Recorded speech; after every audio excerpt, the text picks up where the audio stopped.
Thank you for all the fellow support. Thank you so much for anyone who watches the Trap Talk Reptile Network. Hit that like. If you're looking for exclusive content, please don't look any further than joining the Trap Talk Patreon family. Some of the best reptile keepers in this industry are part of the Trap Talk Patreon family. As soon as you join the Patreon family, you connect to a Discord. You can also tap into an Instagram group chat, connect with some of the most diverse keepers we have in the reptile hobby today. Shout out to my Patreon members and be ready for Trap Fest 2026. It's going to be one of the biggest events yet. Find all information again in the very first link in the description below. And again, thank you so much to all my fellow Patreon members out there. T-minus 30 seconds.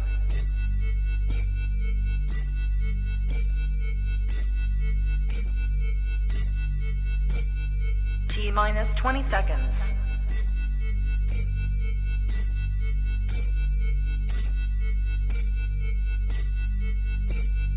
10, 9, 8, 7, 6, 5, 4, 3, 2, 1, 0.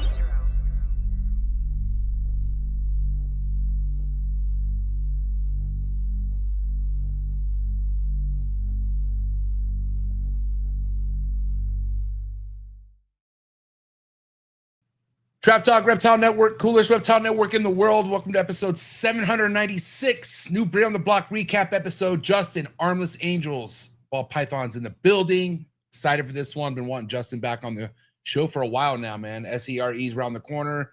We're going to get to it. But before we do, I'm your boy MJ. What is good? Hit that like button. Hit that subscribe button. Hit that notification bell. Select all. You'll be notified of every new podcast release out of the network 7 days a week, Monday through Sunday. Some new things in the work. So definitely tap in, be ready. It's going to be great. Big E, Top G, SERE, right around the corner. What's up, big dog?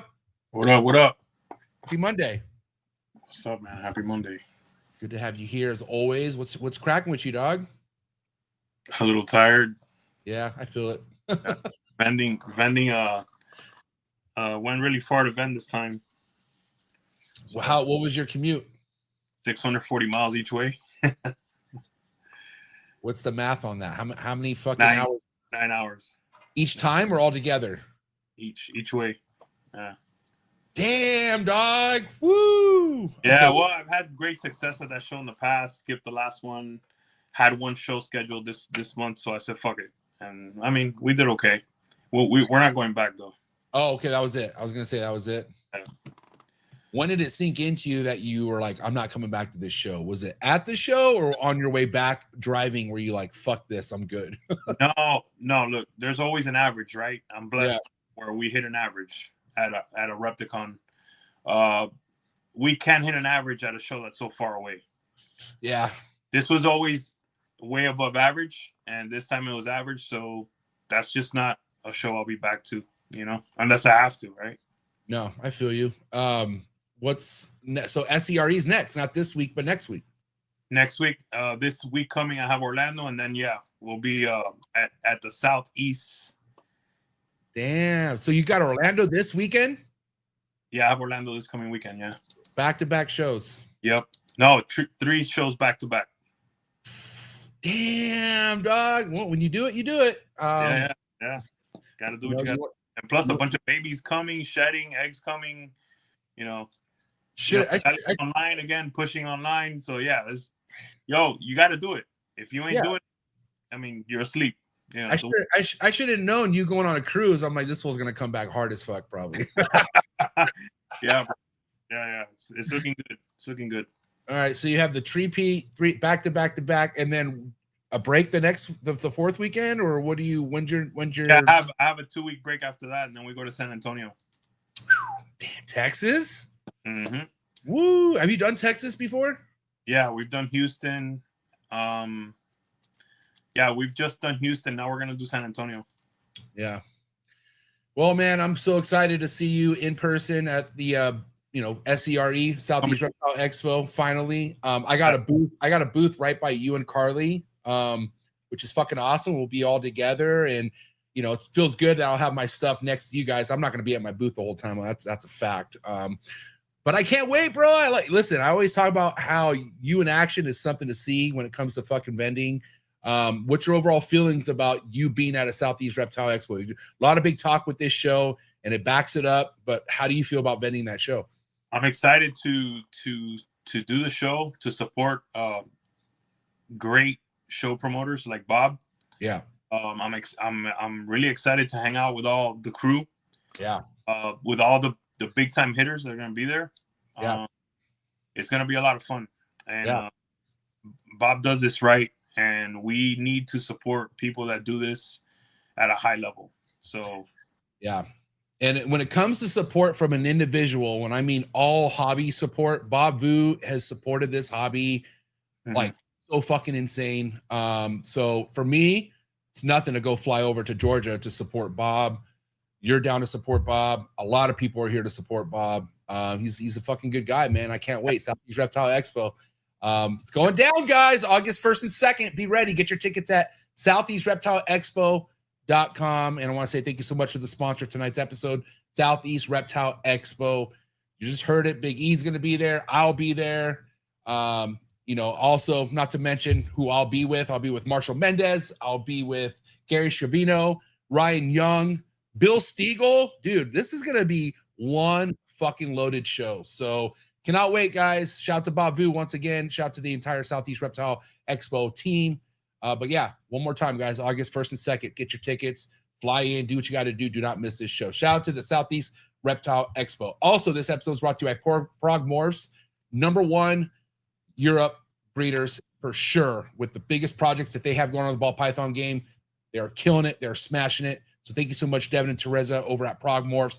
Go to PRAGUEMORPHs.com to see exactly what's current with all their projects, and just check out their episode that we had last Monday with PRAGUE MORPHs. So thank you so much, Devin and Teresa over at PRAGUE MORPHs. Also, this episode is brought to you by Clutch, #1 ball python organization app in the game. If you're just coming into this game, make sure you stay organized, make sure you stay cutting edge, make sure you look fresh, and you can all do that with Clutch.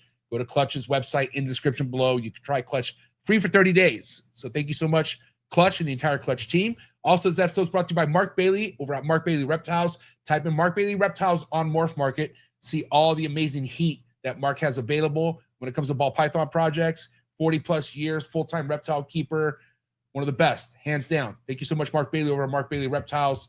Find all the links in the description below. Also, tonight's episode is brought to you by Jersey Guys Ball. Shout out to Brett and John Towers.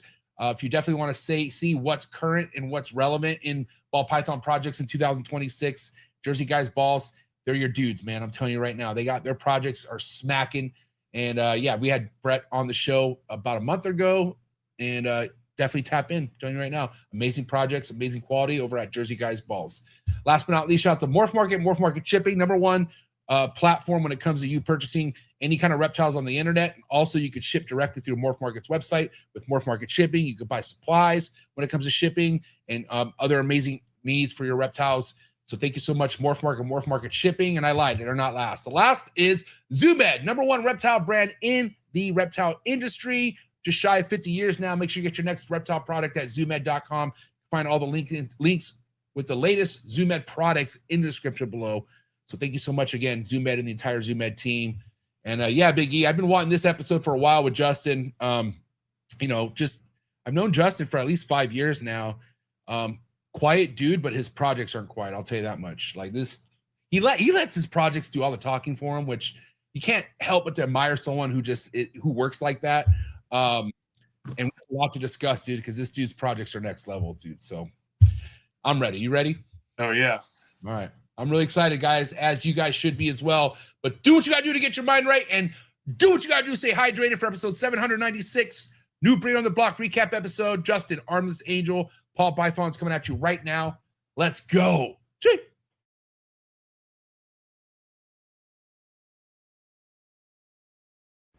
Good. You ready for do more in the future? Trap Talk podcasts? Yes. Man. Only Trap Talk. Exclusive. Yes. Exclusive. Oh. So stop calling us. Rub the spot, get the club to pop. When I come up with the crop, gotta love it or not. I'm hot from the hop to the rub the spot, get the club to pop. When I come up with the rub the spot, get the club to pop. When I come up with the rub the spot, get the club to pop. When I come up with the rub the spot, get the club to pop. When I come up with everybody, we do it. Everybody, we do it.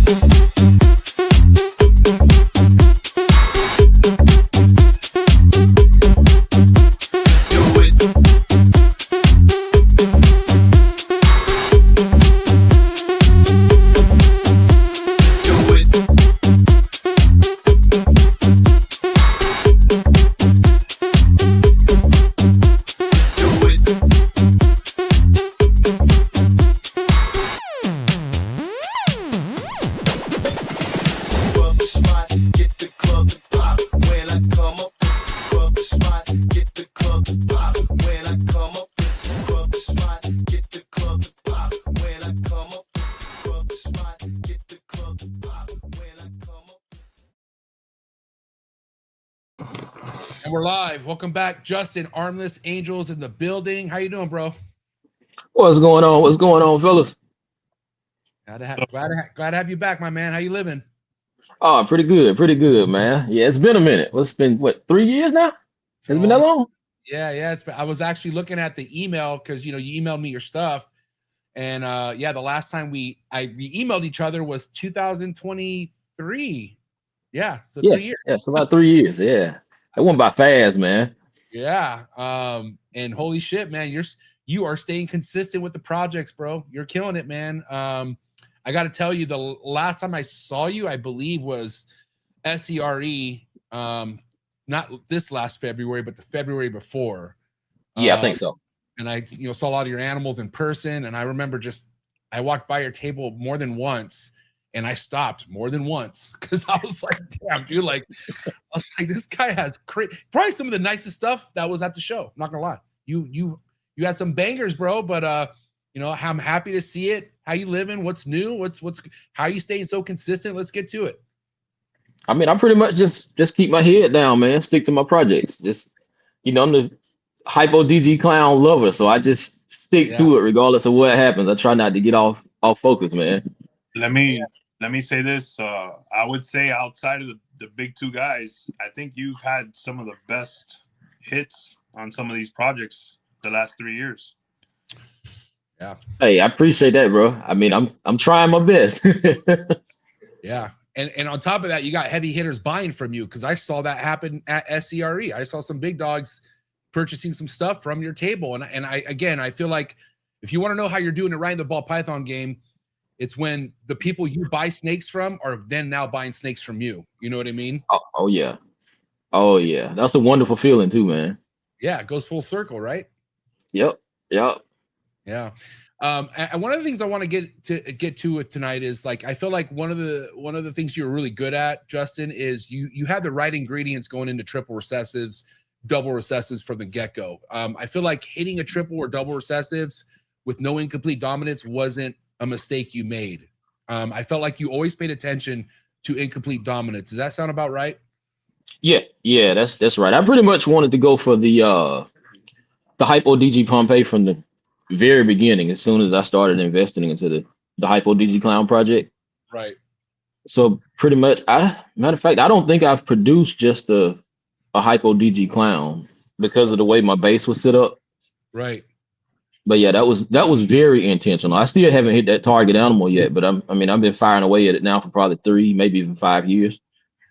And we'll always be a Big E always talk about, like, having a target animal you'll hit a bunch of amazing shit while you're trying to hit that target.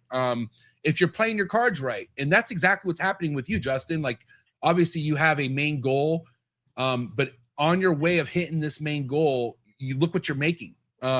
It's all jaw dropping. Yeah. So I actually upgraded the main goal. Yeah, I wanted that hypo DG Pompeii, and then I wanted to add G stripe now. Right. So I got a few pairs to try to hit that quad, but I'm pretty sure along the way I might just hit the hypo DG Pompeii. I probably got about 4, maybe 5 shots at it this season. Okay. Can you remind me what year you came in, Justin? 2017. 2017. Okay, so yeah. You've been around at this point. I mean, going just shy of 10 years now. Yeah, just shy of 10 years, man. I've been sweating the last few months to hit that 10-year mark, man. It's creeping, bro. And what a resume you have so far. And what's crazy is you're just getting started. I know, right? Yeah, people think of 10 years, and it's a long time, but not in this game, dude. It's like first and foremost, when you're doing it right, you're having fun. And when you're having fun, you blink and time, there goes 10 years, just like that. Yeah, 10 years is not very long when you're talking ball pythons. You're at what, 4 or 5 years before you really even get started. Hatching consistently. I love it. Yep, that is fact. But Justin, I have to say, man, let me give you my piece on this. At 10 years, most cats, 98% of cats don't make it to that. 99%. Yep. So, yep. It is and it isn't. You know what I mean? Oh yeah, it's still something to be proud of. Like, yeah. because me, Justin, I came in 2017, and I know if you look around, you don't see a lot of the same faces when you came in. I'll tell you that much. Man, almost all of those faces are gone, man. It's wild, man. Yeah. Even the guys that mentored me, they kind of slowed down now.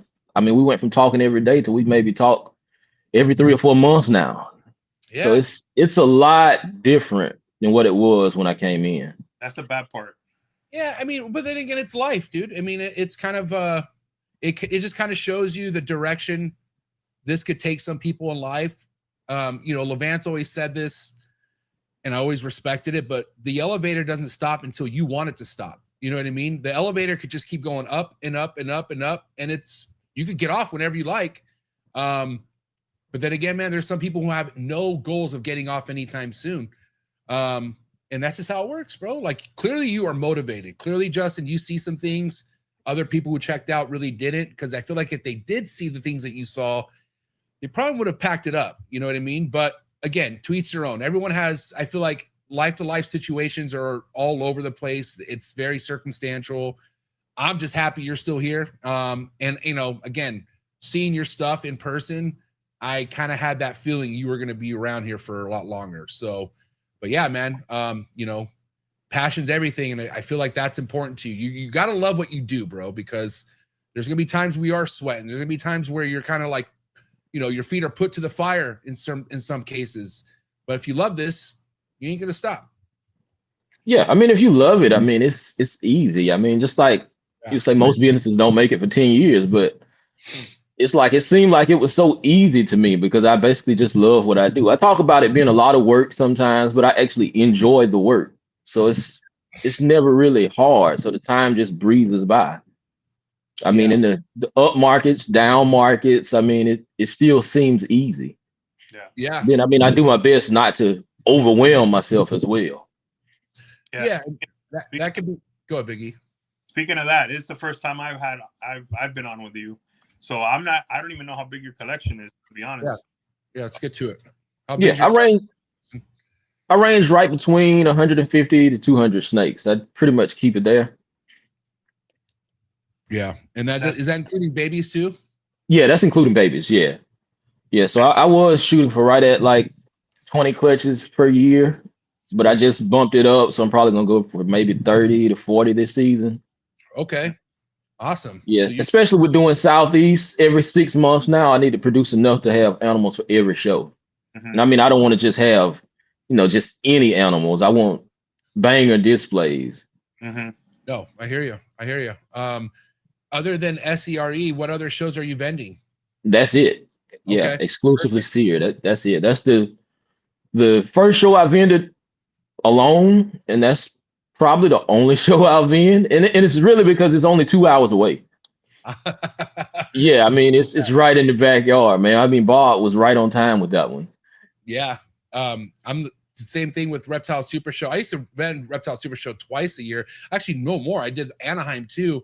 And Anaheim's cool, but Pomona is the only show I like to vend now. It is only 2 hours away from me as well, but I'm pretty spoiled, man. Anything more than that, I'm good. I don't I feel like 2 hours, it's not that long, especially if we're hearing Big E traveling 9 hours each way. But I don't know, man. Like I like that I have a show that close to me where I could go do my thing, pack up, come home, and I sleep in my bed and I'm good to go. You know what I mean? So with SERE, at least you have all the best vendors in the country for the most part. Yeah. So there, I mean, you're gonna have great sales and right there. You know what I mean? So. Yep.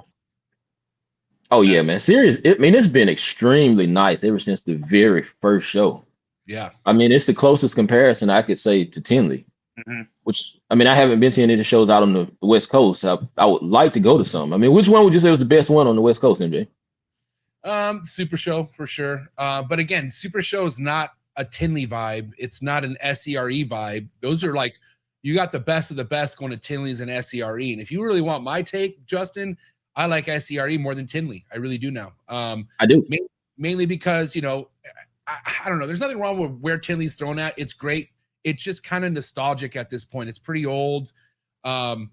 I love seeing some of the same faces, but I just get this new rejuvenating, fresh feeling at Bob's show. Like I feel like, okay, this is good. You know what I mean? Like this is kind of what we need. And again, man, the venue, the hotel, so baller. Oh my God. Like everything. Oh yeah. It screams Bob Vu all over it. You know what I mean? Super bougie. And just, well taken care of facility. And, Bob's doing it right. He's not being selfish. He's not cramming a bunch of people into one space. Even though he could do a lot more vendors, he's very methodical with how many vendors are vending at his show. And obviously not anyone could just vend Bob Vu's show. He has a strict protocol about vetting who's going to be at his show. And I think as a show promoter, you should do that. Again, if I was throwing my own show, every vendor would matter to me, like every vendor. I wouldn't care about packing the place out. I would just care about having the best of the best at my show. That would be a personal goal for me. I'll tell you guys this, man. There's 100 shows, right? The top 3 investment animal shows. You got Tinley, you got Bob's show coming right up on it, and then you got Daytona. In my view, the future of these 3 shows is all Bob's show. Bob's gonna eventually. Bob's show is going to be that #1 show when it comes to the investment crowd, the international people coming in. I could see Siri taking over that mantle fairly soon. Yeah, that's my opinion. Yeah, I mean, I think it will. Matter of fact, I mean, we used to go to Daytona every year, but ever since Sears started, we haven't been back to Daytona yet. I mean, because they're so close, we're like a week or 2 apart. Yeah, keeping it 100%, keeping it 100 with you guys. I think Daytona's slipping. Tinley's Tinley, but Siri's definitely on its way. It's gonna be the best hangout for sure. It's taking it to the next level, man. I can't wait to be there. Yeah, I heard Daytona only has 1 more year left after this year. With his contract, and there's not any rumors of him renewing it yet. I know you would know this better than anyone else, Big E. Do you think Daytona is going to make it past 2027? Dude, they've been saying that for years. So okay, all right. Guy's made out of steel, bro. What's his name again? That old dude? Hold on, I'll remember. What's his name? I'll remember. Give me a minute. How do you forget his name, Big E? I could have sworn I thought you'd remember his name. That guy's a beast, bro. Yeah, he's something else. And I heard as long as he's living, there'll be a Daytona, from what I heard. Yeah. I've been hearing that Daytona was going away for the past 4 or 5 years now, I think. And it's still around. Yeah, Wayne Hill, dude. Yeah, Wayne Hill. Yeah, that same thing I've heard too. There was even rumors about Daytona being sold, like somebody was supposed to buy it or something like that. But I heard the guy Wayne is so stubborn, he ain't gonna sell it, and he ain't gonna stop until his heart stops, from what I'm hearing on the streets. But yeah, I went to one Daytona, Justin, and it was one of the best shows I ever been to, mainly because like I never been to a Daytona. It's kind of like hearing all of these Tinley stories, and you go to Tinley and it's like one of the best times ever. Like I'll never forget my first Tinley. I was starstruck, just because who was there, the bar vibe, just hanging out with people that, I would always just admire via social media. And then when you get to kind of see these people in person and they're just normal dudes and you're literally just up talking snakes, just shooting the shit. That's my zone right there, bro. I got to tell you. And Daytona did the exact same thing. I was there with Big E. There's clearly people you'll meet at Daytona that you'll never meet at any other show, period. Like OGs, you know what I mean? So I'm a little bit sad I won't be there this year, only because I'm committed to SERE, but I know for a fact next year I am not missing Daytona. Just because in case they stop doing it, I want to go to at least one more Daytona. Because it's again, I'm a nostalgic guy. Like I like talking to the old OGs, the pillars out that brought this hobby where it is today. But SERE is going to be, it's like for me, it's a new Daytona, new Tinley. That's what a SERE is for sure. Yeah. Yep. I agree. So you just told us that you're looking to increase your production. You typically would shoot for 20 clutches. This year you're shooting for 30 or 40, you said? Yeah, yeah. This year I'm shooting for 30, maybe 40. I mean, Okay. and probably 90% of those are still in the Hypo DG Clown project. Yeah. Yeah. Awesome. And it's cool to see that the market has not steered you away from Hypo DG Clown stuff. No, no, Yeah. no. Trust. I mean, go ahead. I've had my moments where I've said, well, the Hypo DG Clown is when the market gets to you, and you see the comments and the stuff on Facebook. Hey, Hypo DG Clown's been for a while, it's playing out or whatever. And I kind of ran through the thoughts of let me add paint to the project, or thought about Cosmos to the project. But then I was like, no, I'm just gonna stick to my guns and go with my Hypo DG Clown and just produce multiple females to have in that project. Right. When it comes to as far as like holdbacks and stuff like that, I feel like that's still a big part of your game, correct? Like you holding the best stuff back, and certain females, obviously, like we're discussing, correct? Yeah, man. So I mean, I feel like I hold back too much sometimes. I think that's an advantage for you. Even though there's times where you're like, damn, I could probably loosen up my stock here, bro. You're not hurting. When it comes to you sitting on your own stuff, that means you're not hurting for your own stuff, which is good. You got to be your own best customer. We talk about this all the time. Yeah, yeah. Of course you do. Yeah, I try to stick to I think Justin was on your show when he said that if you wouldn't buy it, don't hold it back. So I kind of tried to live by that, but then I still struggle with it. I mean, it's stuff that I hatched that I probably wouldn't buy, but I still end up holding it back. Especially if I have it for sale and it hits 600-700 grams. I just say screw it and just put it in the holdback rack.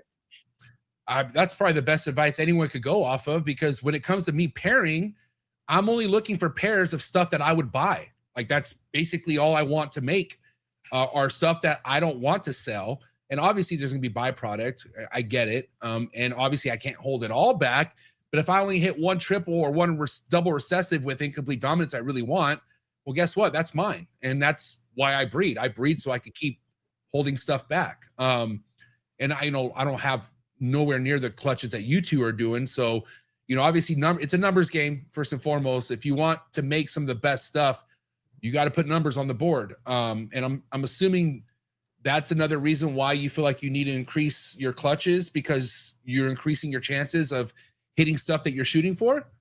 Right. That's correct. Yeah. I mean, I'm still trying to add more incomplete dominance to my projects. Yeah. Yeah. So go Biggie. Ask you this, Justin. No Exantic in your game? No. I just recently purchased 2 hypo hit VPIs. I mean, it's not one of my favorite projects, but even with the recessive projects that I'm not really strong at, I still try to have a foot in the door on them. So I've got a little VPI, I've got a little paint, a little Monarch. Mm-hmm. Even though that's not my primary project, I still like to have some of it, because it'll be a project that I don't really care for. For instance, like myself, I don't really care for Sunset a lot. Mm-hmm. And then Bob produced that, what was it, like a Mojave Mandarin Hypo Sunset, and that thing was wild. Mm. So for that reason, it's like I at least need to have something in the project. Sometimes all it takes is one animal to kind of make you want to go, Yeah. Yeah, and that was the one for me. Yeah. So you got Sunset into the mix now? Not yet, but I plan on getting it into the mix at Sear. Oh, okay, there you go.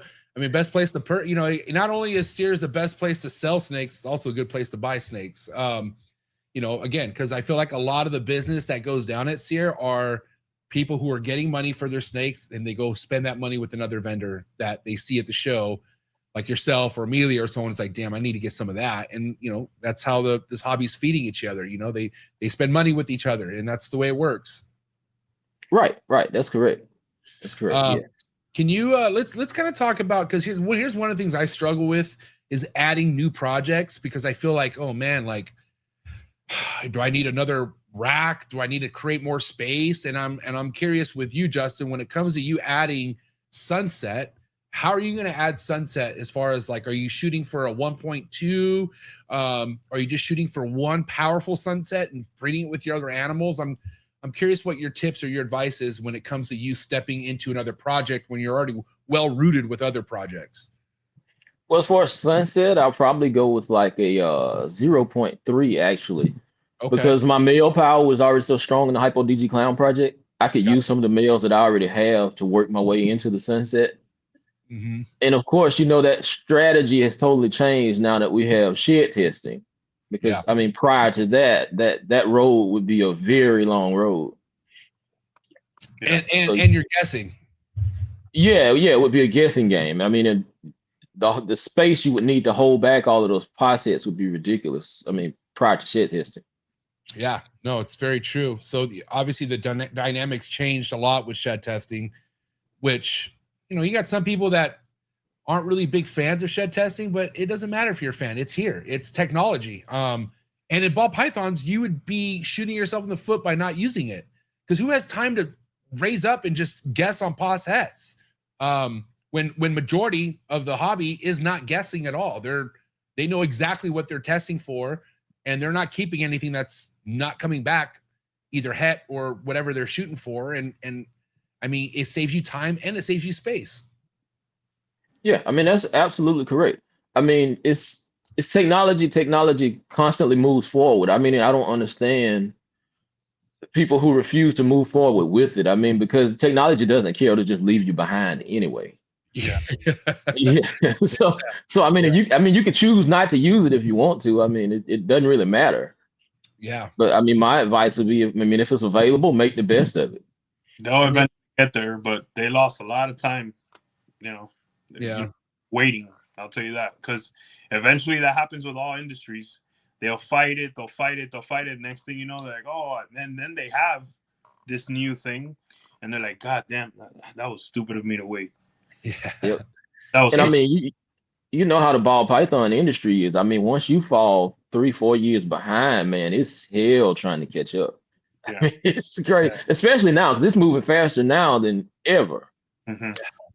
I was giving my boy Marshall some heat because he posted some like nice ultramel combos, and he was asking the people like, "What's your guys' guesses?" And I'm like, my guess is the shed test, dude. Like, what are you asking for, Marshall?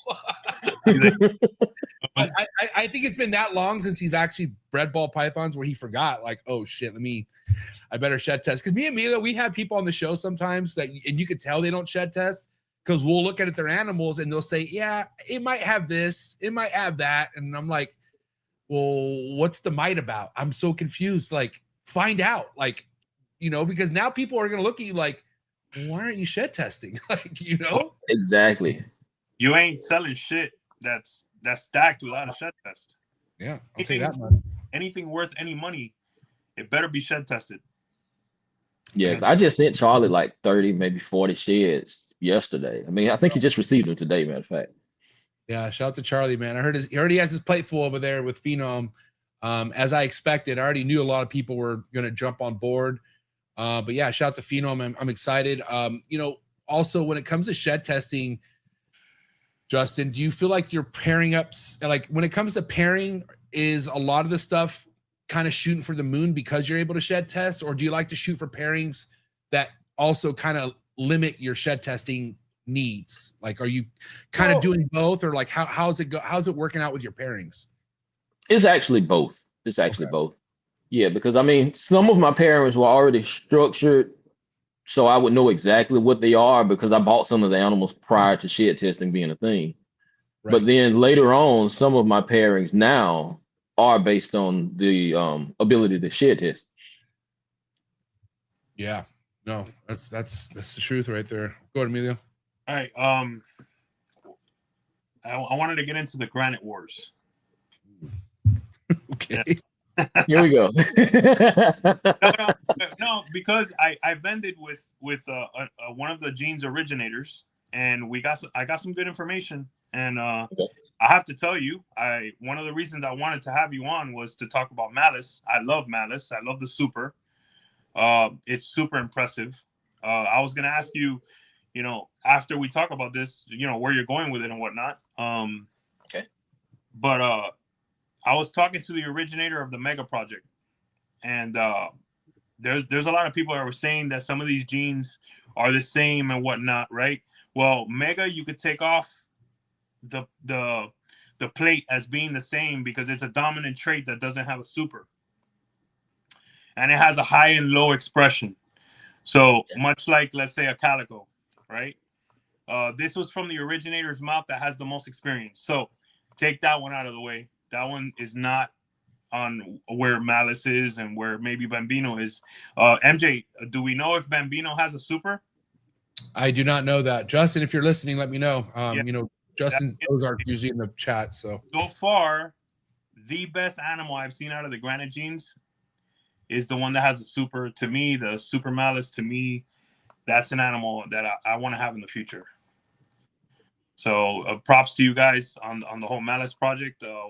You know, what's your take on what I just said, and where are you going with it? Let's talk about it. I feel like it's something that should be talked about a lot more. Yeah, so I decided to invest in the Malice. I was actually it was at the last Sears show where I got to chop it up with Ash a little bit, and he kind of showed me the things, showed me the pictures. You know how Ash does? He walks around the backpack bandit, and that was my first time actually seeing the Malice in person. I was very impressed with it. So luckily, he was able to give me and Steven over at Wettermorphs. We actually purchased that Malice from Ash, just trying to get our foot in the door to see what it does. And I mean, we've heard a little bit that it could be the same as Cosmos. And to be honest, I don't really know. I'm not sure. I mean, they do look similar, but I wouldn't be the guy to ask because I haven't produced anything from the Malice project yet. Mm-hmm. Yeah, I think Cosmos is cool, but overall, I like the Malice. I like the Malice better. Yeah. And again, it's less questionable too. Like, you know, again, we know Cosmos pretty solidified, but there's a little bit of blemishes when it comes to the white flame talk and what you're looking at. I always get confused because whenever I see a Cosmo combo, I see some extreme ones and I'm thinking, okay, is there white lace in there? And then I'm told there is no white lace, and I just throw my hands up like confused, like, okay, I don't know what's going on with that. And it doesn't seem like Malice has any of those confusion, you know, red flags behind it. It's straightforward. I like things that are straightforward, you know? Yeah. I mean, it is pretty straightforward. I mean, it's obviously we know it's a thing. There's no question, is it a gene or not? Is it a mutation or not? I mean, we know that much for sure. But I don't think we'll go ahead. Go ahead. Sorry. No, I don't know. I don't think we'll get any definite answers until we see some more combos produced with it to compare the two. And I think that will really tell the story. Honestly, I think it's too early to make a decision on it. Yeah, Bambino's amazing as well. I can't wait to see the super. I showed the Super Malice stuff to the originator, Ben Cole, of the Mega stuff, and he was like, wow. That's time out. What's Mega? I feel like I've that another Granite gene with a high and low expression, much like Cosmos. Have we pulled that up on this screen yet before? I don't think we have. We have to find a really good one. Maybe Jose in the chat could send us a good one. Yeah, straight to your message. Yeah, guys, if anyone could, Jose, if you could send me, or anyone listening could DM me a Mega and send me a Super Malice if you guys could find it, and I'd like to pull it up. It's been, you know, a big topic of conversation in the background. You know, I love Tornado. It's a recessive, obviously. That's my number one. But when it comes to what I want in the next few years, I want a Tornado. I want a Super Malice in my collection, or Malice. I want to work all these granity dark genes. I think that's where we're going in the next 5 years. You know, 6 years, 7 years. Yeah. You know, add Hurricane, add all these other genes that are going to trick out these patterns. That's what excites me going forward, man. Yeah, and as far as working with it, I mean, don't get me wrong, I'd love to put it in Clown, but I really want to see it in Krypton. Because of the pattern disruption, I think you'll have a much better reaction with it in Krypton than Clown. And I may be putting my foot in my mouth on that one, because of course I'll produce both. But yeah, I really want to see the Krypton version of it, especially with Black Pastel and Yellow Belly. Yeah. Put me on game with Krypton, Justin, because I feel like you hear about it, then you don't hear about it. You hear about it, and then a while goes by and you don't hear about it. So where are you at with Krypton, and why Krypton? Why don't you hit us with that, Justin? Well, of course we know Krypton is allelic. Well, cryptic. Cryptic is allelic with clown, and it's basically a double hit visual version, and it gives you a crazy pattern disruption depending on what codons you put with it. So a lot of the times you can add different codons and get totally unexpected results if you're the creative type. Right. I've seen Justin, he produced a lot of different DG kryptons, but my aim is to do the hypo kryptons. And I think the reason it kind of disappears and then comes back is because a lot of people really don't understand it. Because I ran into quite a few people who say, yeah, I get it. But then once you start talking to them, they don't really understand how it works. Yeah, that's me for sure. I like that it brightens and it tricks out the pattern consistently, right? Is that what you would say, Justin? Yeah, most definitely. Yeah. Now, am I tripping, or did somebody say it also kind of throws a puzzle vibe as well? Yeah. I can't. Yeah. Okay. All right. Yeah. The cryptic. The cryptic does. Okay. Yeah. Justin, what do you say to those that call it diet puzzle and puzzle mini? Diet puzzle. You know? I mean, let's keep it real. We're keeping it real. Right? Diet puzzle, Timu puzzle. I mean, those are the little nicknames that some cats have for it, bro. I have to say, you know. And see, the thing is, I mean, I like both of them, though. I mean, I like Krypton. I also like Puzzle. Okay. I mean, Hypo Puzzle, I mean, I wouldn't say my favorite project, of course, but it's one of my favorites. I do like the Hypo Puzzle. Right. But yeah, I mean, I wouldn't say Krypton is I don't see how people compare the Krypton to visual puzzles. They compare the cryptic. Yeah, mostly, I would say, right? I don't know. Yeah, I would say maybe the cryptic. Yeah. The Krypton, you know, hey, I'm gonna tell you, I love the Krypton genetic stripe stuff. I like it better than the clown stuff. Yeah, because I produced a Pompeii, a Krypton version of the Hypo Pompeii. Which one did you like more? So what now? Which one do you like more? As far as what the overall look, or what it does to the combo. You mean as far as the puzzle or the Krypton? No. The Krypton version or the clown version of the genetic stripe combos? Oh, on the genetic stripe combos. Oh, now that's a good question. I'd probably still go with the clown. Okay. As far as the G stripe, because I mean we haven't seen as much with the Krypton G stripe. Mm-hmm. Yeah. I mean, I am currently working on some stuff like that just to experiment with. I mean, I do a lot of experimental projects too, just to see what stuff will look like. Matter of fact, I got one hatching now, and I'm not really too fond of it. That's gonna happen, you know, right? To all of us. So this is Mega. Yeah, that's Mega. So I mean, of course, you can look at that and tell it is quite different from Malice or Cosmos. Super high expression. That's insane, bro. Yeah. Is that a combo? I wonder if that's a combo. Jose sent it to me. Jose, what is this, bro? Shoot me. I don't think that's a combo. I think that's just a Mega. That might be super. Is there? Can Mega be a super form? Super, no. There's no super form. Okay, well, yeah, no, he's saying it is a combo. It's a combo. Okay. Yeah, I knew it was a combo. What's the combo, if you know, Jose? Because I'm curious. What's Mocha? Mocha? What's Mocha? What the fuck's happening right now? What's Mocha? Mocha, for the most part, they're saying is another line or the same thing as Russo. Russo, is it Russo Mojave? What's Russo? Russo is another bell maker. Oh, Jesus. So yeah, I would say Russo is similar to Special. Okay. So yeah, that's probably gonna be the closest thing to it.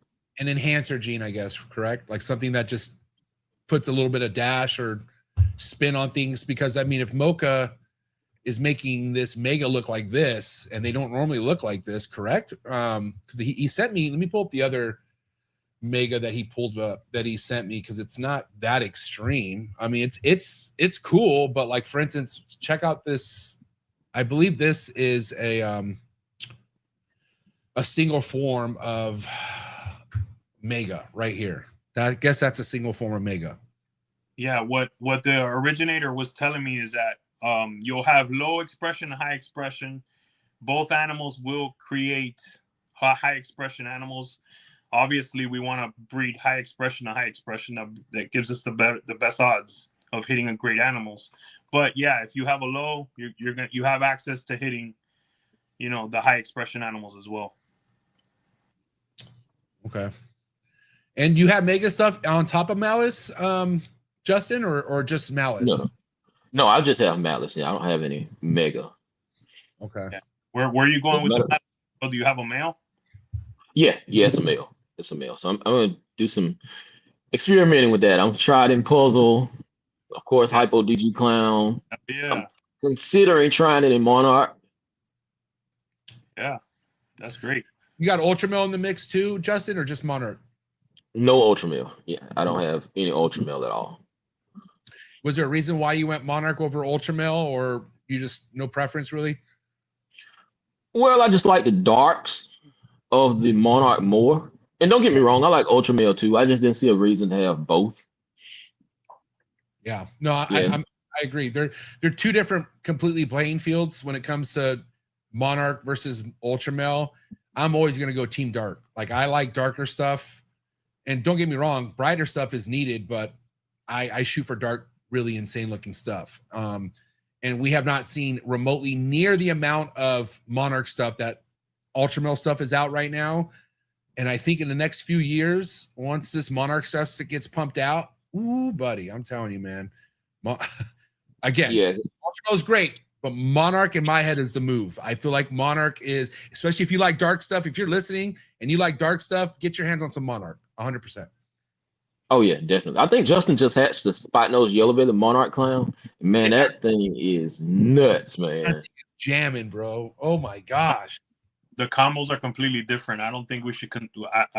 While I understand we haven't been comparing them anymore, we need to put that shit to bed. The combos are completely different.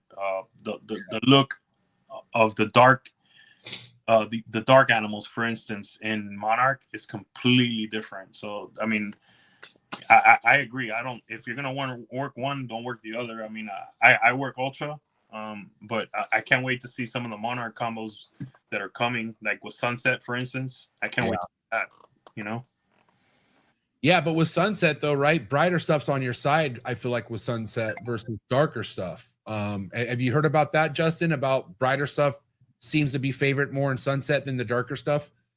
Yeah, I would definitely go bright with Sunset. From what I've seen, yeah, I would definitely go bright. And matter of fact, I would go only hypo with it.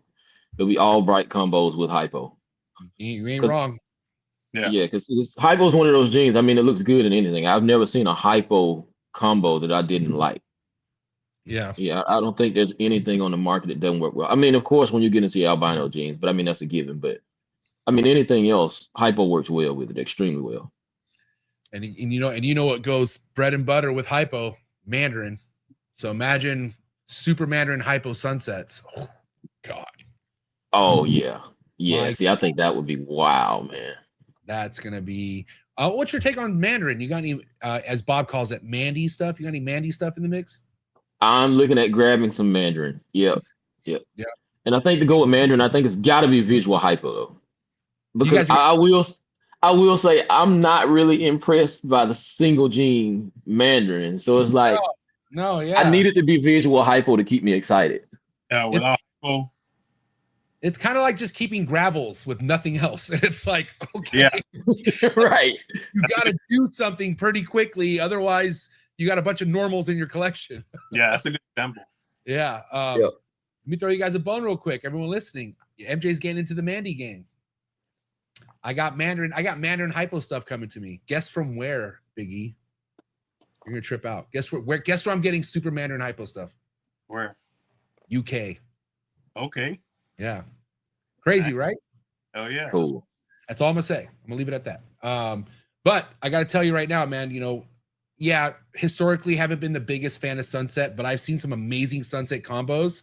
enough for me to realize the potential of Sunset.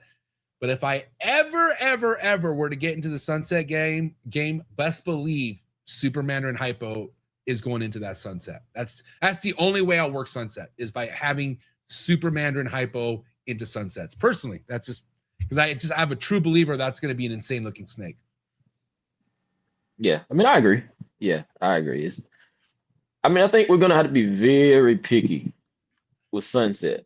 Yeah, you have to. Yeah. Oh, for sure. I agree with that. Yeah, because you're again, even being picky, you're gonna make some I don't want to say ugly, because ugly is a strong word to say, but you are going to be making some byproduct on the way of hitting that Sunset you truly want to get. But that's, I feel like, anything worth shooting for is going to be worth working for. So, again, Sunset, all the potential is there.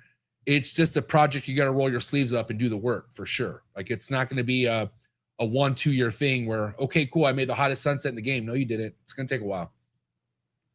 Oh yeah, it's definitely going to take some work.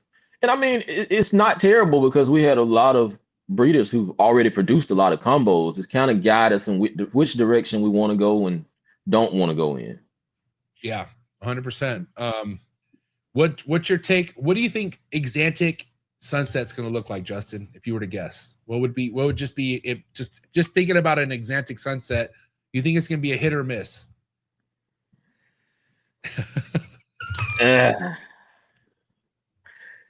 Ooh, I didn't. I'm gonna be nice. I'm gonna be nice and say miss. We'll see, bro. I love you, Big E. That's for making fun of my pinstripe Hey, stuff. hey, listen. At the end of the day, you're hitting me and Bob at the same time. Oh damn! See, I think it's gonna be nice.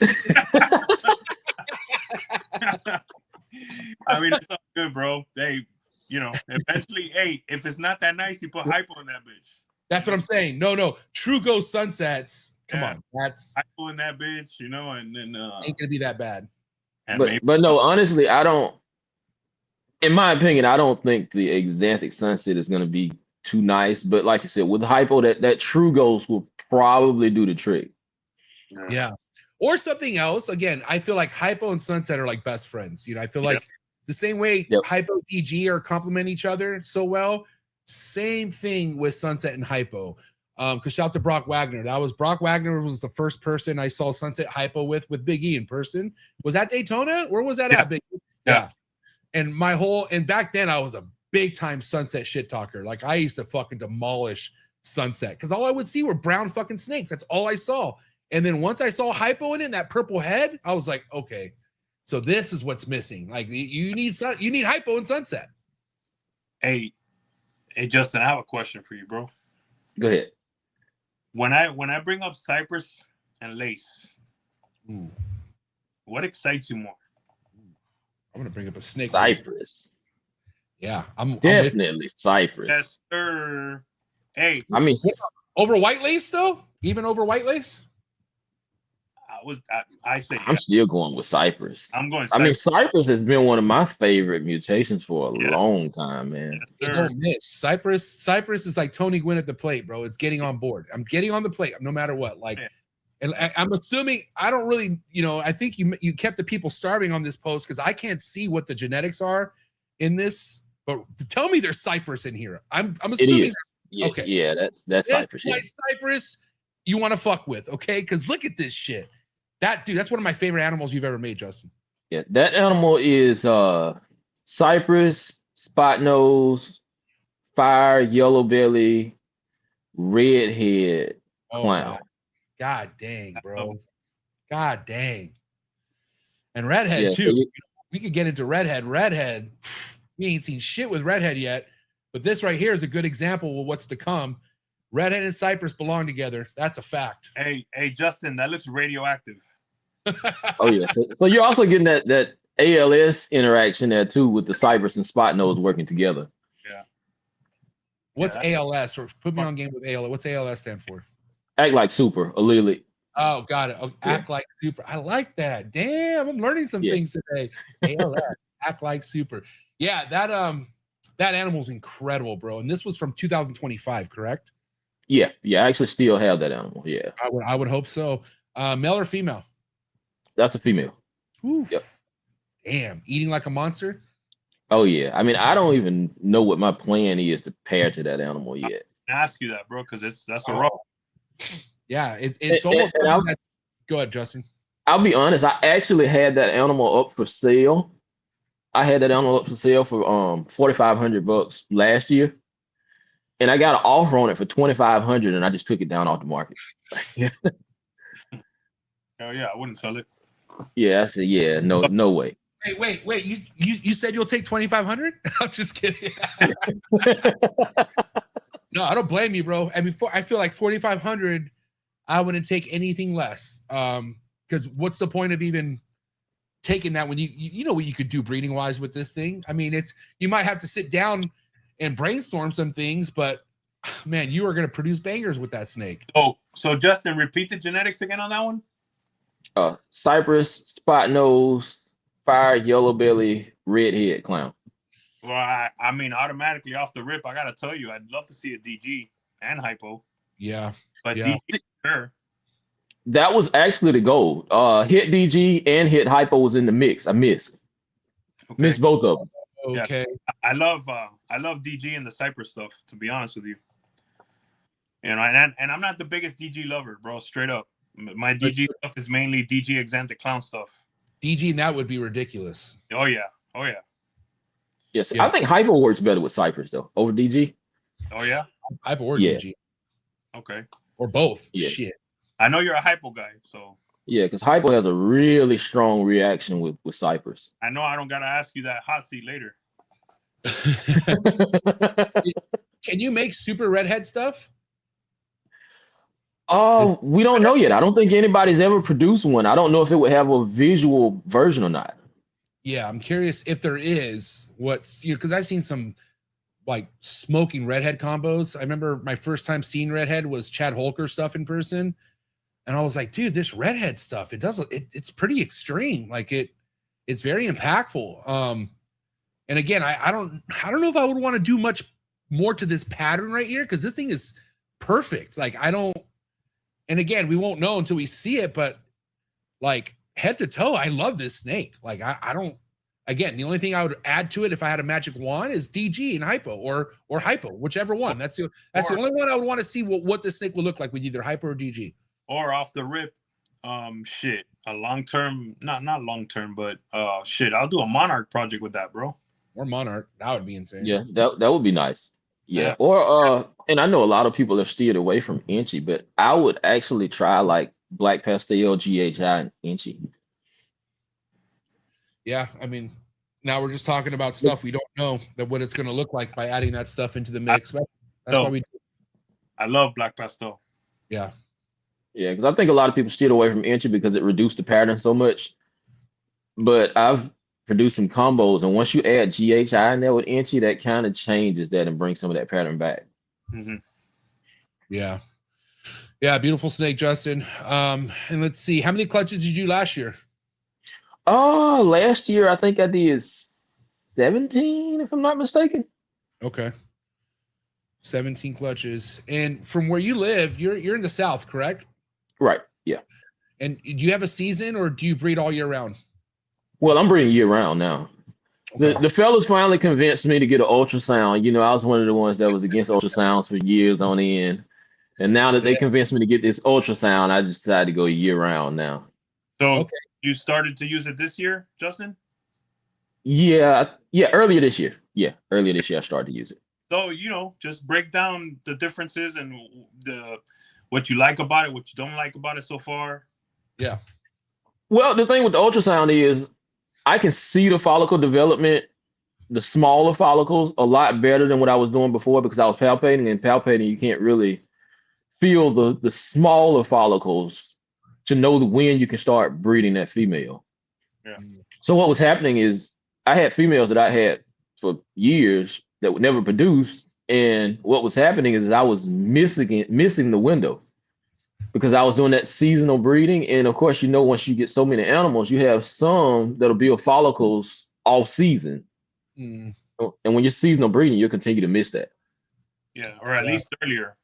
Even a few months earlier, it's you're missing out for sure. Yeah. Yeah. So I mean, I would advise anybody to get an ultrasound. I mean, I hate I went so many years without it now. Yeah, but like you said, it helps you be a all year round season breeder versus just only certain parts of the year. Because with my girls, man, I got girls that go in January. I got girls that go in September. They're all over the board. So I feel like me trying to narrowing things down, there's girls I'm going to be missing on hitting by just only having a certain window open. And I think with time, I could get them to go in that window, but you ain't got time in the ball python game. It's moving so quick. A girl that you could breed this year might not have the same impact if you wait a year. You know what I mean? Yeah, that is definitely true. Yeah, I mean, it is moving. I mean, crazy fast now, man. Insane. Yep. And even when you hit a smoking ass snake, it's only cool for about a week.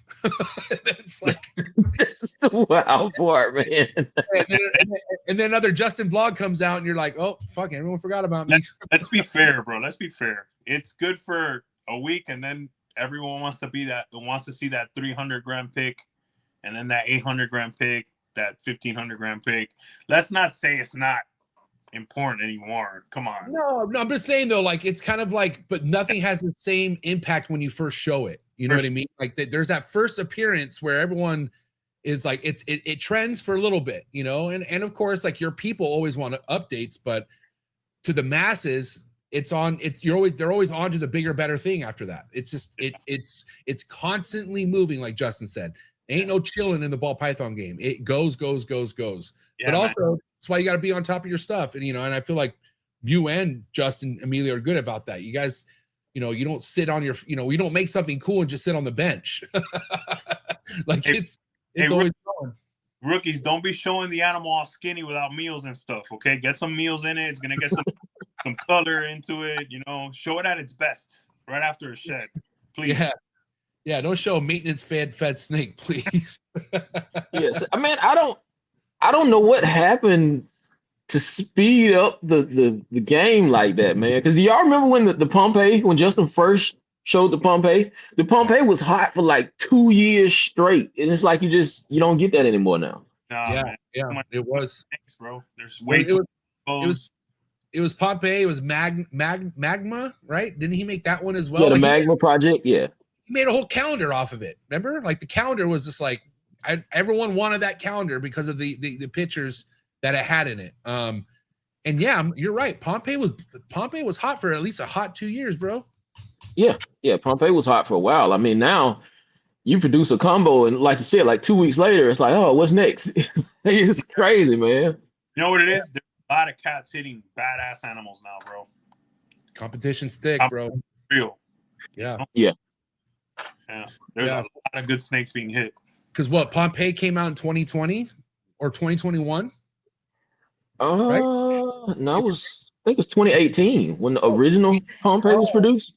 Okay, so even further back, where there was a lot less people making banger ass snakes like that. Yeah, sure. A lot less. I mean, 2017, we still saw a lot of the incomplete dominant stacking. You know what I mean? We saw people putting 7-6 incomplete dominants, and that was almost still the thing until 2018 came, and then that instantly stopped being the thing.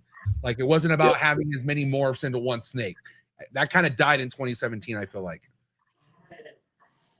Yeah, because I think when Justin showed the Pompeii, the industry had never seen it was an kind animal of like that. Yeah, I agree. Yeah. And but now go ahead, Biggie. Now what you're seeing is now it's on hyperdrive. Yeah. Sure, is the puzzle combos. Like bam, bam, bam. They're coming out. Boom, boom, boom. Those are kind of making you forget the last one for sure. Yeah, right? puzzles for sure. That's where we are with puzzle right now. Yeah. Man, that Cypress spot nose puzzle, Barry Swope had it at Sear. I think it was like maybe a year ago. That thing is crazy, man. I actually like that one better without the hypo. Like that animal was sweet. That was the one that was at Kiddinger's table, right? Yes. Yeah. Bro, I remember that animal. That animal, bro, when I saw it, I was like, wow. Dude. Yeah, that animal was crazy, man. Yeah. What's your puzzle game like, Justin? You got puzzle in the mix yet? Yeah, I got a couple puzzles I bought from Barry. Matter of fact, I got them from Barry at that show. Okay. Yeah.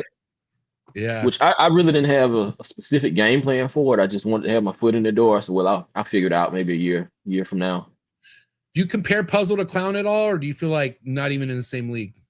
Yeah, I don't compare them because of the fact I look at it as two totally separate projects. Yeah. I mean, prior to all the Puzzle Clown drama, you know, I had some ideas of doing Puzzle Clown stuff, and then I kind of just separated the projects after we saw the visual Puzzle Clown. Yeah. There's some people who believe that Puzzle Clown is still a thing, and they're working hard towards it. What do you have to say to that, Justin? Well, I thought someone produced one already, though. Didn't we see the double visual? There's been a few, but they just have been underwhelming. Yeah, nothing crazy. Puzzle. Yeah. I think there was one where I was like, okay, there's the puzzle pattern with Clown a little bit, but that was like the only case I saw. And I think a lot of people are going off that one case where it's like, no, it's doable, but it shouldn't be that hard to make. We still got a buddy that's holding out hope. You know. Yeah, we love you, Dylan. Did they ever figure out the thing why it was so hard to produce the Puzzle Clown? To see it, they've produced. I would say there's been 4 or 5 produced, maybe more, and people haven't said it. They just haven't been able. It doesn't show visually for the most part, you know. Yeah. So the one that they were talking about back in the day I think it was hit in Japan. Who knows, you know, what that was about, but that's the only one that really had some type of expression overall, you know. Yeah. So yeah, I mean, I'll just wait that one out and let someone else produce it, and I watch from the stands on that one. Yeah, I don't compare Clown and Puzzle. I'm excited to go into Puzzle now. It's something new for me. Yeah, bring some variety to the collection, some new excitement for myself, you know, to open up them eggs and see stuff I haven't seen before. It's not coming for Clown, but it's right. It's I would say as a pattern mutation, it's under it obviously, but it's super fucking exciting. A lot of us are going that way because we've been doing so much Clown stuff, and it's like a fresh air for us. You know what I mean? Yeah. Something new. The Clown's so different, man. Clown's just, it's for one thing, Clown ain't going anywhere no matter what. Right. Clown is here to stay. Concrete into the game. Puzzle, obviously worth working. Puzzle's really, really amazing, cool stuff. Like if you're a pattern guy, Puzzle's your game for sure. But again, there was some talk over the last year or two about, like, I think me and Mila would bring some people on who are pretty wet behind the ears still, and that's fine, just new breed on the block. But they would talk like, well, I don't care about Clown stuff because puzzle this. And that's, again, it's kind of like going back to Ultramel Monarch. Like, why would you want to pick one or the other if you like both, first and foremost? But what Clown does, Puzzle doesn't do, and vice versa. So again, if you want to make cool shit, I would have both. I would easily have Puzzle and Clown stuff going in its own direction. Wouldn't put them together personally. I've seen enough. But yeah, I love the Puzzle stuff. I really do. And even with Puzzle, as much as it's being produced right now, we still haven't seen shit yet. I think there's a lot more cool Puzzle stuff. But I will tell you guys, with Puzzle, I feel like you can only go so far with making that amazing Puzzle combo before you're fucking up the Puzzle look. That's my only thing with Puzzle is like you could get far with it, but also once you start fucking up the Puzzle pattern, what are you doing? Mm-hmm. Like I don't personally, hot take, I don't think freeway and highway stuff belong in Puzzle. I really don't. Yeah. Only because when I'm looking at highway, freeway Puzzle stuff, I only see a highway, freeway. I don't see the Puzzle. I really don't. And with Clown, highway, freeway projects all fucking day. I love how highways and freeways are super gravel, super asphalt looking Clown. Like that shit belongs together. I just don't think it belongs together with Puzzle, because I think Puzzle, and we're far from calling Puzzle limited, but I feel like Puzzle has a roof a lot shorter on that project than Clown does. I feel like Clown, you could go to the moon. I feel like Puzzle, you'll eventually hit that roof eventually. Yeah, I don't think any recessive that we've seen so far can dethrone Clown. No.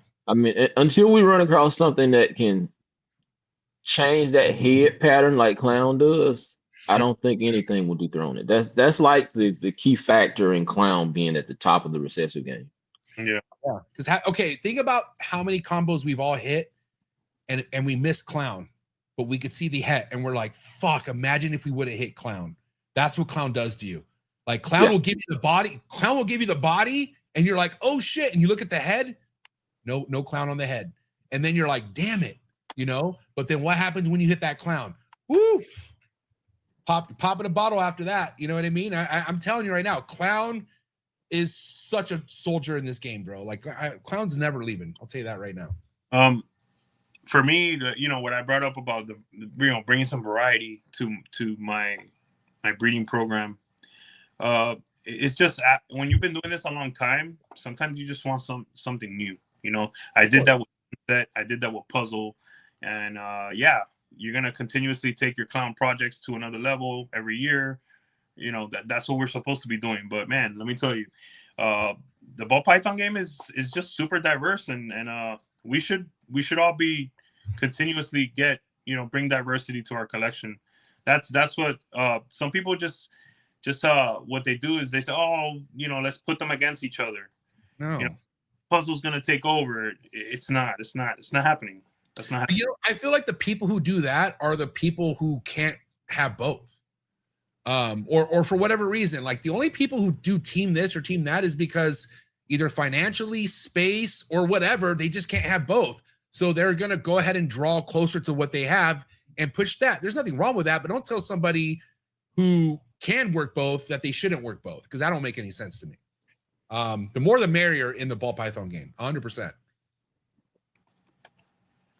But I'm not a fan of the names. I'm not gonna lie. The name thing needs to chill out. I don't know about how you feel about that, Justin. You know, certain morphs having 4 or 5 names behind them.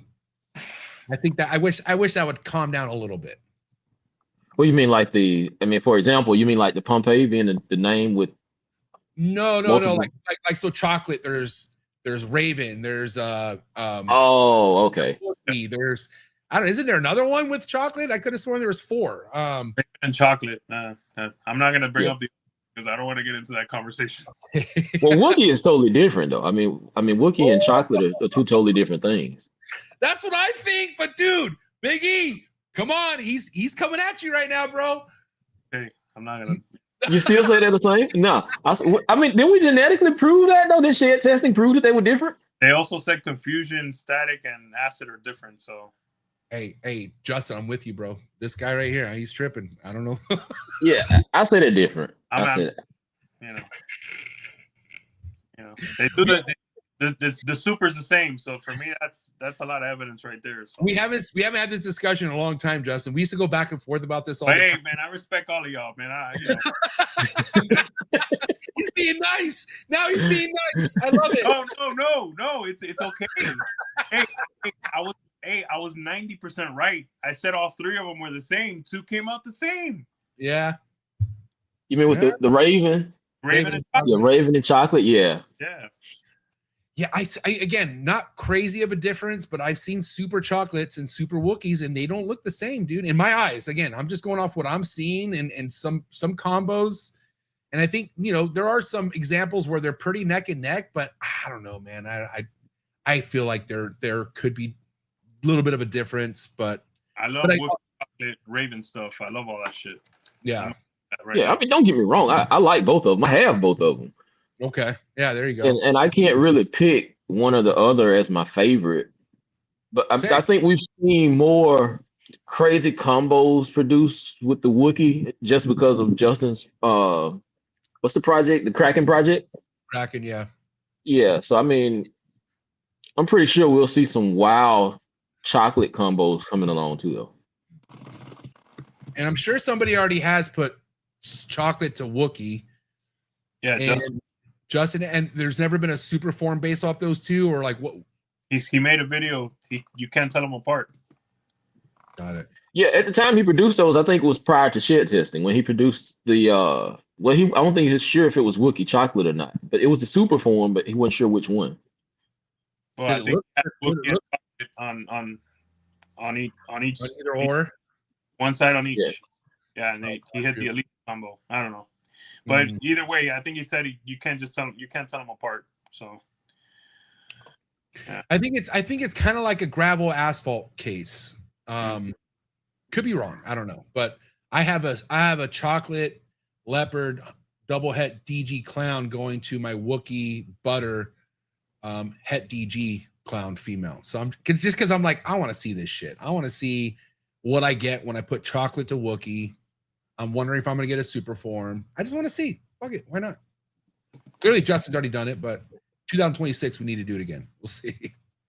Work a lot of hurricane, Justin? No, that's the one gene I do want that I don't have as far as incomplete dominance. Yeah. I do need hurricane. I slept on hurricane too long, bro. I sincerely regret that shit. Do you have any now? I have it in some puzzle stuff. Yeah. Okay. Oh yeah, that should be sweet in puzzle. Yeah, hurricane hypo puzzle. Yeah, that should be wow. Has anyone made hurricane puzzle stuff yet? Oh yeah. Who? Prague and this guy hit this pastel trick puzzle that fucking blew my mind, and that's when I started hunting for an animal with hurricane or trick. Yeah. Pastel. Okay, say that again. What he hit? Pastel trick puzzle that to me is one of the best puzzle animals I've ever seen. Are you sure Prague's made a hurricane? He has hurricane puzzle combos. Yeah. Visual. Yeah. Yeah, I hadn't seen the hurricane puzzle. I only see hurricane het puzzles on Prague's page. Yeah, he told me he hit one.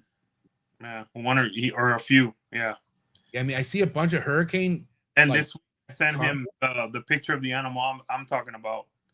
I might send it to you right now so you can see it as well. Yeah, send it to me. Because this is one of the most current pictures on Prague's pics is this one right here. It's fucking beautiful. It's a hurricane red stripe hypo het puzzle. I haven't seen a hurricane. And again, I don't. Do you know what it is? Do you know where it is on his page? Hold on, I'm gonna get this pic real quick to you. Okay. Yeah, because I want to see that. I've never seen that before. Dude, this animal, like, it made me go crazy looking for this other animal, bro. So what? So have you added hurricane yet, Justin, or you're gonna add hurricane? No, I'm gonna add hurricane, but not yet. Okay. Maybe yeah, I mean, right now it would have to be a specific hurricane combo. Right. Yeah. It would have to have spot nose or cypress. Got you. So yeah, because, I mean, I like working the allelic combos. So I would want something in that hurricane cypress realm. Now, other than, I think you said you'd put hurricane to your puzzle stuff, or what recessive would you want to put hurricane to? I would actually add it to puzzle and clown. Yeah, I would add that to both. Yeah. And then, have you seen some of the super hurricane combos out there? I've seen some of those, the Hayabusa combos. Yeah, those are crazy. Is that what they're What happened to that guy? I hadn't seen him in a while. The guy that had all the Hayabusa stuff. Well, who had Hayabusa stuff? Big E. Hayabusa stuff? Yeah. Hayabusa? Yeah. You talking about Hans? Yeah, Hans. Yeah, that was his name. Yeah, I hadn't seen him in a while. Hans Trickster. Yeah. Hans Trickster. I sent you to MJ. I sent you that animal to your IG. You never caught wind of that, because I know you're chill, Justin. So chill guy, Justin. So I'm sure you aren't putting your nose where the drama's at, but you didn't hear all that drama that went down with Hans about a year ago. I think I remember something like that. Yeah, there were some stories coming out of the woodworks, and I feel like ever since those stories came out, he kind of lay low and disappeared. Yeah. It's unfortunate. Thank you for hurricane, though, sir. Yeah. Thanks for destroying Trick. Trickster. Yeah, because we had Dell on, and then once Dell told the story of like, Dell. Yeah, and I was like, dude, and I was kind of like, that's fucked up. Like, that's not right. And then again, it is what it is. That guy Hans took hurricane to the next level and made it what it was. Yeah. And left Trick in the dust. Justin, I'll tell you this, man. I love hurricane animals a lot more than the trick animals. It's just a better line. But this animal right here, that shit drives me crazy. So this is hurricane puzzle? That's trick pastel puzzle. Look at the fucking pattern, bro. That's pretty trippy. Dude, that pattern is insane. But I feel like doesn't Hurricane almost kind of throw this pattern already? Like, depending on the combo, like, I get it, there's puzzle, but I feel like Hurricane's speaking louder in this snake than puzzle is. I think the combination is, bro, plus pastel. Pastel's very good in puzzle. So, bro, I would tell you right now, aside from GHI and black pastel, I think Hurricane's the best in freaking puzzle, bro. Yeah. But See, I'd like to see this combo without the pastel. Me too. Yeah. I was just thinking that. I was like, I want to see what it's like without pastel. Nothing, you know, I'm not trying to hate on pastel, but I am hating on pastel. Dude, that thing to me, oof. I got my animal has yellow belly, so it doesn't have pastel. But I fell in love with that animal the minute I saw it. So I had to have Hurricane in my puzzle shit for sure. Well, I mean, Are you working a lot of pastel, Biggie? I don't have a lot of I don't have a lot of pastel. Okay. I was about to say you're telling your age. Nah. You what? You're telling your age. Nah, man. I probably have like 6%, 7% pastel in my collection. Okay. Yeah. But Cool. but I wish I had pastel in my puzzle stuff because it's really good. So, but Yeah. you know. I don't know. Hey, Overall, MJ did the no, I'm just thinking, like, I get that there's some cases of pastel, like, okay, but then I think across the board, you're probably better without pastel. Maybe. I don't know. Yeah. Yeah. Because again, Yeah, like, I'm not a huge pastel fan myself, Yeah. but I do also kind of agree with Will Morose on that. I think the reason we shit on pastel so much is because we're looking at it, we're viewing it through that clown lens. right. But then also too, it's like, I'm a big guy on aging now. And I just don't think pastel ages well. No matter what the combo is, pastel and aging don't get along. For me, I just don't want massive saturation of any gene aside from Exanthic in my collection. Yes, I agree.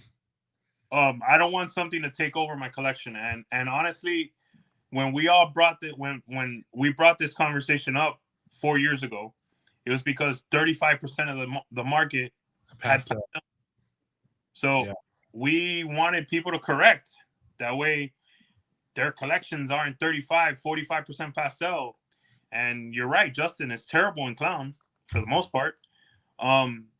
That's the mainstay of the industry. Why put something in it that's going to hurt your future overall? Yeah. So, but yeah, I mean, it's good in some things for sure. I always I want all my homies to succeed, but anytime a homie show me a project and he got a female that's super pastel, I'm like, fuck, dude, like you're gonna be battling that pastel for a long time, dude, like a long time. It might not ever leave because you got super pastel, especially when it's going to another pastel. And I'm like, dude, like, I get it, like, we want to hit what we want to hit, but put it in a big he as much as I like to throw shade because he clowned my pinstripe stuff, he wasn't wrong, because I had a lot of double het clown hypo stuff from years ago that I really liked that I held back, and it was all pinstripe, and all that stuff would have been an uphill battle for me. It really would have, because no, I don't want pinstripe to be the end result in a pairing, but probably was going to be a lot in my pairings, and it probably would have been in a lot of my visual, clown hypo stuff. So he was right. He definitely was right. And I just feel the same with pastel, man. Again, there's some good examples of what pastel could do out there.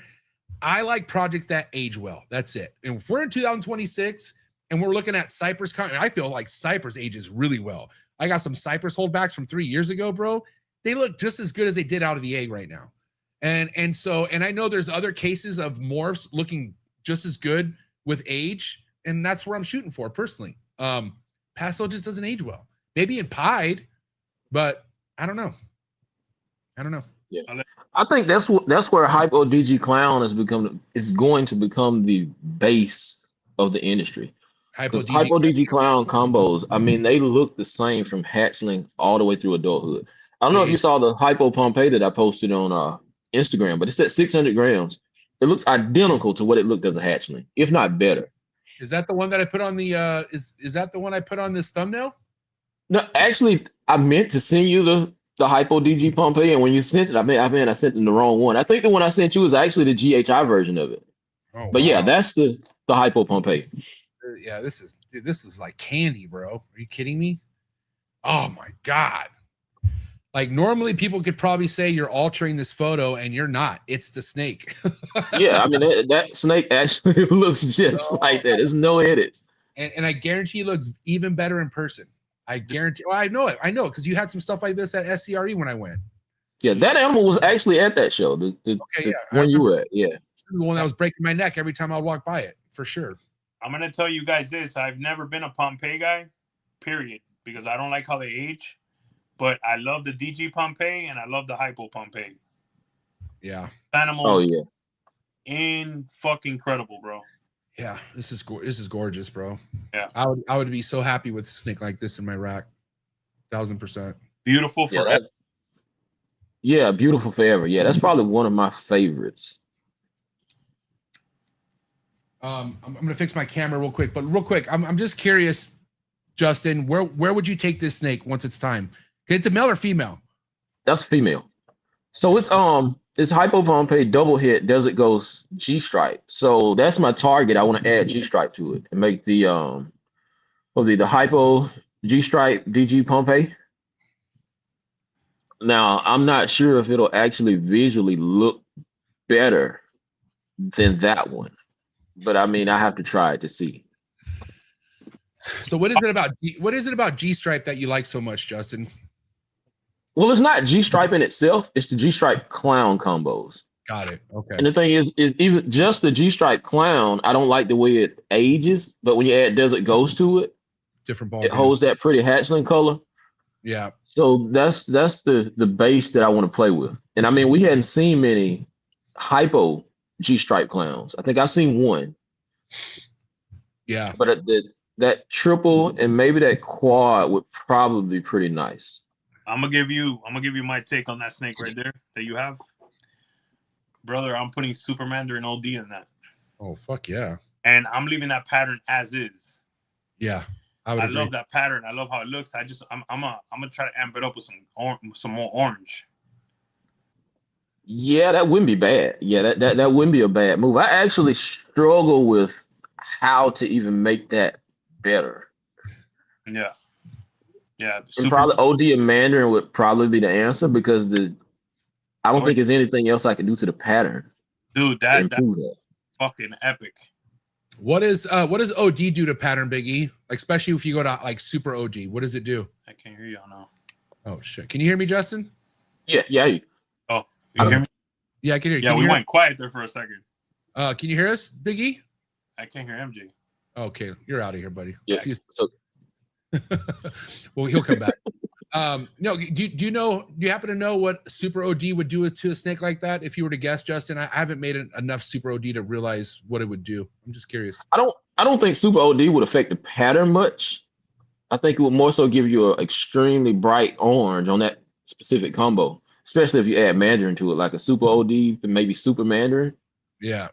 But I mean, my question is, how orange can you get? That's the question. That's why we do it. You know. That's the question. Yeah. What's our limitation on the oranges? Yeah. The ball python gods are saying, "Watch me work, Justin. Trust me. We'll do something crazy." Because Big E. So what would be your guess? What would super OD do to a snake like this? Just it wouldn't affect the pattern at all. In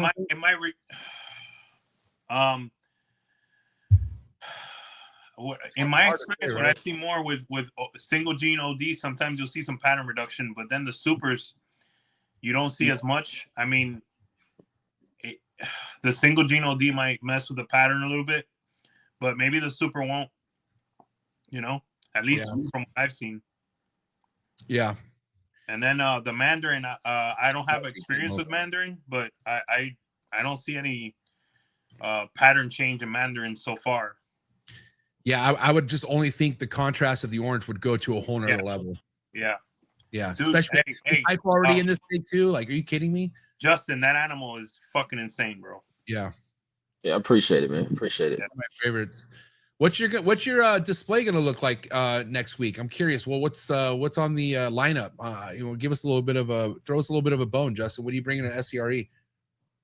Yeah, I got quite a few hypo clown combos. I'll be bringing some Wookiee stuff. No, I don't really keep it a secret project. So I mean, I've probably posted a lot of it on Instagram. Some I probably haven't. But you say you don't keep a lot of secret projects? No, I don't really do the whole secret project thing. I mean, I'm an open book with my projects, man. I don't mind somebody else working the same project I'm working. I mean, if they beat me to it, so what? I get to see it early. It doesn't really matter to me. I mean, they're way behind, dog. You good? That's only something somebody says when they're way ahead of people. No, I feel you. Now, with that being said, I know we're not there yet, but we are. Are you looking at any quad recessive stuff in the soon to be here near future, Justin, when it comes to your projects? Oh yeah, I mean, I've got a pairing now for the quad. The Hypo GGG Stripe Clown. I've got I think 2 pairings for the quad. Has that been made yet? No. Okay. No, that quad hasn't been produced yet. Justin got pretty close. I think he missed by a hit. What do you think that's gonna look like, Big E? The what? The Hypo DG G-Stripe Clown. It's gonna look good. Yeah.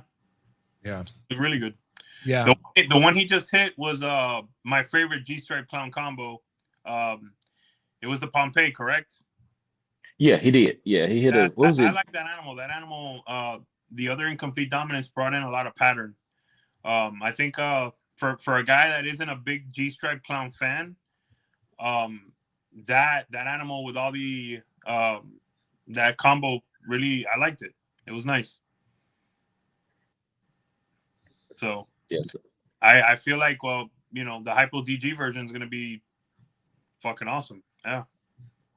What's this one right here? Oh, go ahead, Justin. What are you saying?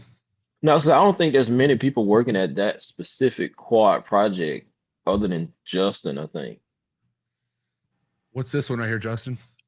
Oh man, it was a lot of genes at play in this pairing. That pairing was Wookiee Black Pastel Red Stripe Yellow Belly Clown to a Russo Spot Nose Inchy Fire Clown.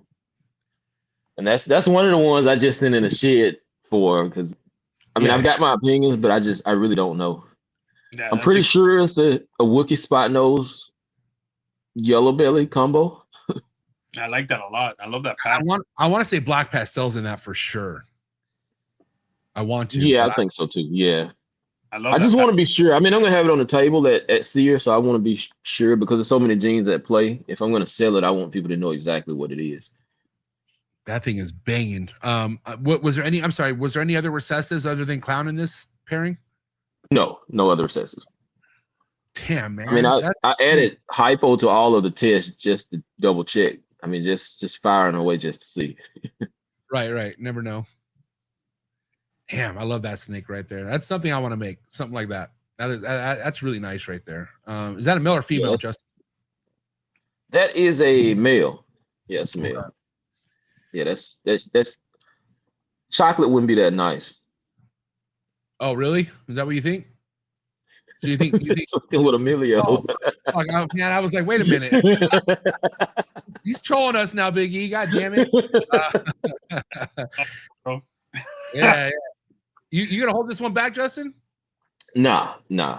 Okay. That one might be already sold. I mean, I found out in about a week. You already got people on your bumper. I love it. Now with that, well, on that topic, obviously, I feel like in 2026, moving forward, production's important.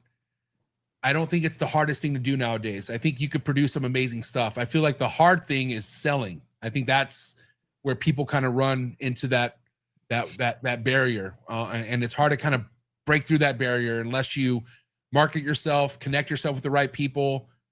And I'm curious what's worked for you, Justin. Obviously, again, you do a lot. Your projects do a lot of the talking for you, but what has helped you kind of stay relevant with snake sales, letting people know what you have available? What are some of the things you've been doing that's worked? Well, my biggest thing is basically producing nice, unique animals and the communication with your customers. Because you get a lot of new people in that just want your opinion on things, that want to talk to you about their projects. And it's easy once you've been in for a while to kind of dismiss people's projects. And that's a huge mistake, because their excitement for that project, you kind of just have to remember where you were when you started. Because I remember like my first couple years in, when I was sending basic stuff, but it wasn't basic to me. But now looking back, some of the stuff I was sending Ozzy, he was probably tired of my shit. It's like, why is he sending me this bullshit? But at the time, yeah, when you're new, man, you have to acknowledge those people's projects. No, and you can't forget the fact that there's some things that you might hit that might be basic in some ways. Like you're gonna start with a new gene, you're gonna hit some basic stuff. I mean, I don't know, man. I've always done my best to always remember that I was that guy. And you never know who you're talking to. Look who you became, bro. Like, I mean, yeah. Next thing you know, you're talking to the next Justin. You know what I mean? Armless Angels, not KINOVA. You know what I mean? Yeah, KINOVA who? No, I mean, you just never know.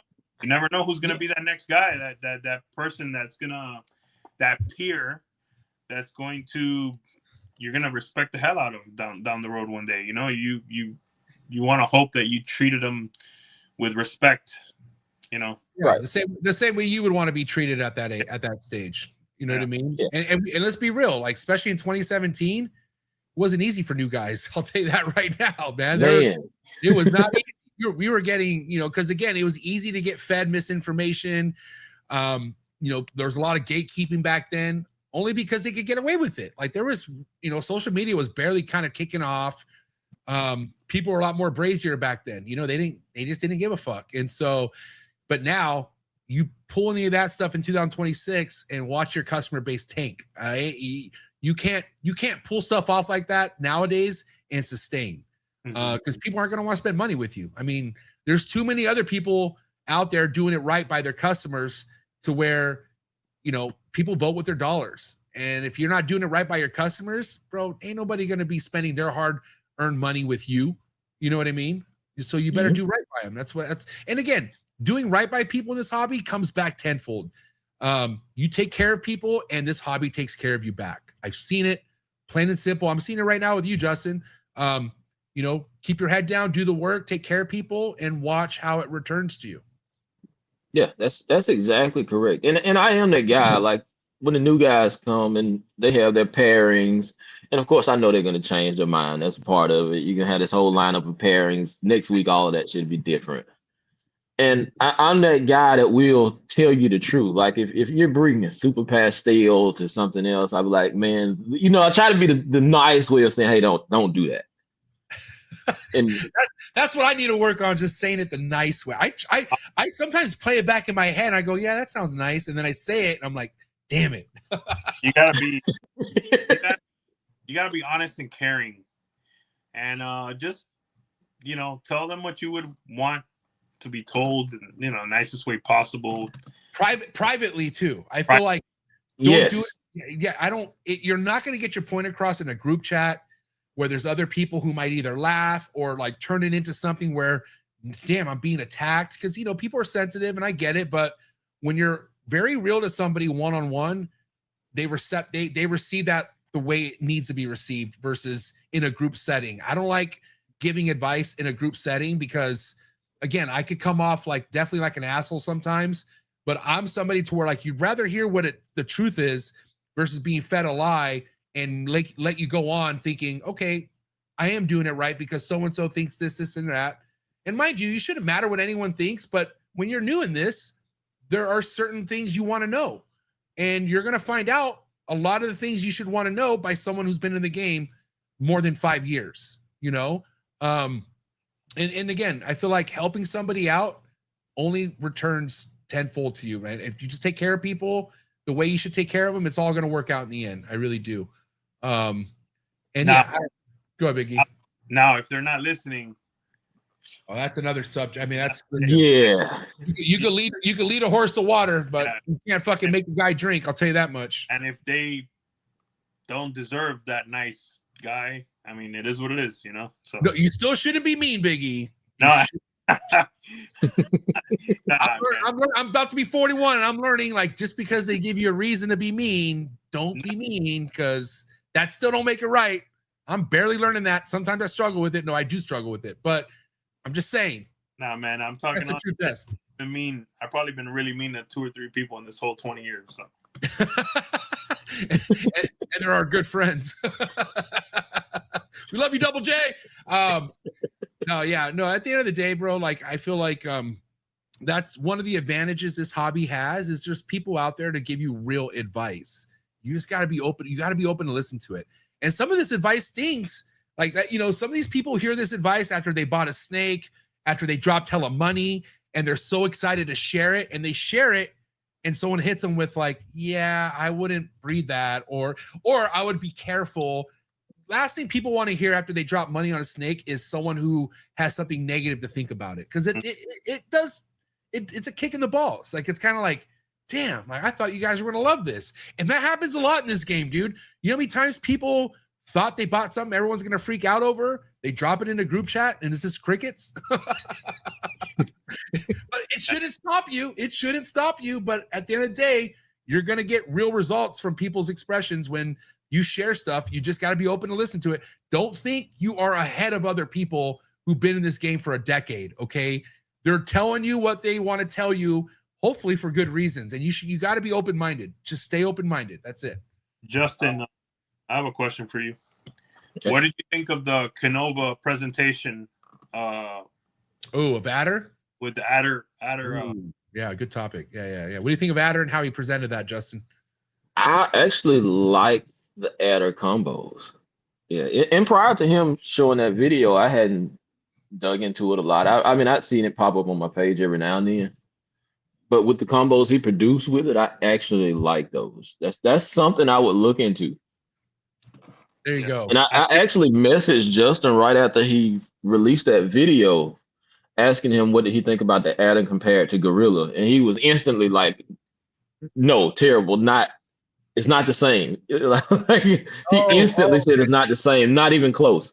What I like about Adder is its consistency. But I bring up that topic because, you know, people like to say, oh, the minute Justin drops it, you know, everyone goes crazy. The sheep start to, you know, make their sounds or whatever, you know, the bat, whatever. I like to highlight the professionalism, the combos hit, the presentation. That changes minds. Listen, I don't care if anyone out there gets offended. The animals that were hit with Adder and the presentations given to us before, they had no weight. The animals weren't, the combos hit weren't that nice. Okay, that is a fact. Now there's a market for Adder because you guys shown some amazing animals, an amazing presentation, consistency. That's what I saw, and I'm giving the guy props again. So, but listen, dude, go ahead, Justin. And not only were they nice animals, we have to acknowledge the fact that Justin is the industry leader in ball pythons. I mean, it's a given. If Justin does this, yeah, I mean, you're gonna get a lot of people that are gonna follow it because it was Justin that showed this. I mean, that's normal. I mean, it's nothing wrong with that. That's in any industry. Yeah. I mean, but just look at the clothing industry with the rappers. Any rap, I mean, do y'all remember when the rappers popped out with the Ronald McDonald boots on? And people went to actually buy this shit? Like, really? So I mean, it's nothing odd about that. Yeah, it's true. It's trends. Hey, he just came out with an HRA video. I bet you people ain't running out to get a bunch of HRA. I mean, listen, this was a perfect example of the power of the animals, and obviously KINOVA's power, its professionalism, and the way that they run shit, you know, and they but remember too, nobody handed Justin this shit. He fucking worked. He earned to get to the spot that he's at. And no matter what the case is, when it's the number one guy, someone is going to have something to say. I'll tell you that every single time. All because guess what? Ain't nobody flocking to their shit when they post it on a YouTube. And it's just the name of the game, bro. Like Justin's that guy. He's always going to be that guy where no matter what he does, majority of people are going to like it and some people aren't going to like it. And that's just kind of how it rolls. You know, he did the same thing with Red Stripe, dude. Nobody gave a fuck about Red Stripe. And all of a sudden, what was that Red Stripe combo? Was that Pompeii that had Red Stripe in it? Yeah, that was when the Pompeii dropped. Yeah. What's the problem? No problem at all. You know, Justin, that blackhead, black pastel adder animal. Wow. Yeah. It's sweet, man. Damn, that pattern, bro. Yeah. And I think we know what quality looks like in this hobby. I mean, at least us three on the screen, when we're looking at something and we're blown away by the quality, there's nothing else to discuss. The quality's there. It's not because Justin's opening his mouth and saying this is what you should do. We're looking at it. We're looking at the product. Okay. That's what we need. We need excitement. We need in our game, we need a constant, something new. Okay, let's go, man. We're going this way. We're going this way. We're tornado. We're going. And it's so true. We don't know what's coming, but I guarantee that's gonna be the next best thing. Yep. Take it or leave it. But anyways, let's get some wrap-up questions. I'll go first and we'll go with Big E, and then Big E's gonna have his special edition hot seat questions for you, Justin. So be ready for that one, okay? Cool. But at the end of the day, dude, I like to ask somebody who's in your position right now with the success that you've had so far. If you were to come in 2026, keep all the knowledge that you have right now, would you do anything different, or would you change anything if you were to start today with everything that you learned over the last 10 years? If I were to start today, I actually probably wouldn't change anything. Yeah, I would stay small. I mean, stay manageable. Don't overdo it, because I think that's when you lose the fire for it once you overwhelm yourself at work. Yeah. So yeah, I agree. Yeah, so I would probably just keep everything the same. Yeah, spreading yourself too thin is a real thing, and it's easy to do. Especially when people got deep pockets coming into this. People think the amount of money you drop in your first year determines your success. It does not, okay? It really doesn't. Newsflash, spending money is pretty easy in this game. Like, you got people who will take your money very quickly. So again, I think that's, staying small where you can manage it, not because, you shouldn't have, you could grow into whatever you want, but man, you're able to focus and keep your eyes on things that matter when you don't have too much going at once. And I think that's really good advice, bro. Oh yeah. Yeah. What do you got for Big E? It's I know it's going to be really hard for you to answer this, but where do you see yourself in the next 5 years, and what's that combo, that one combo that pops in the dome immediately that you're like, damn, in 3 years I need that, bro. Like, I have to have that in the next 3 to 5 years. That's actually not very hard. Years, because I know your projects are way ahead of a lot of people. What's in the next 2 to 3 years? What's that combo where you're like, damn, I gotta fucking have that, bro? For me, that would be the Malice Hypo DG Pompeii. Okay. Wow. Yeah, that would be the animal that I would have to have, which I don't, matter of fact, I know I wouldn't be able to produce it within the next 2 to 3 years. Yeah, it would take more time than that, but yeah, that would be that animal. Would you say, though, for the future of your Malice projects, the goal would have Super Malice and everything, or you're not sure about that? I mean, I would like to produce Super Malice, but not necessarily Super Malice in everything. Okay. All right. Cool. Yeah, I would, because I like versatility. I don't want Malice in every single thing that I produce. Okay. So yeah, I would like to have a Super Malice combo, but I'd also like to have quite a few just Malice combo animals. Yeah, I agree. Keep it diverse. Yeah. And I guess for the overall visual impact, yeah, I'd want the Super Malice, but absolutely right. I don't want a bunch of Super Malice always breeding everything. Yeah. Right. I'm with you 100%. Yeah. Damn, man, this episode went by quick. 2 hours already in the book. So, but before you go, Justin, like I said, Big E got his hot seat questions for you. So a little different than mine. I hope you're ready.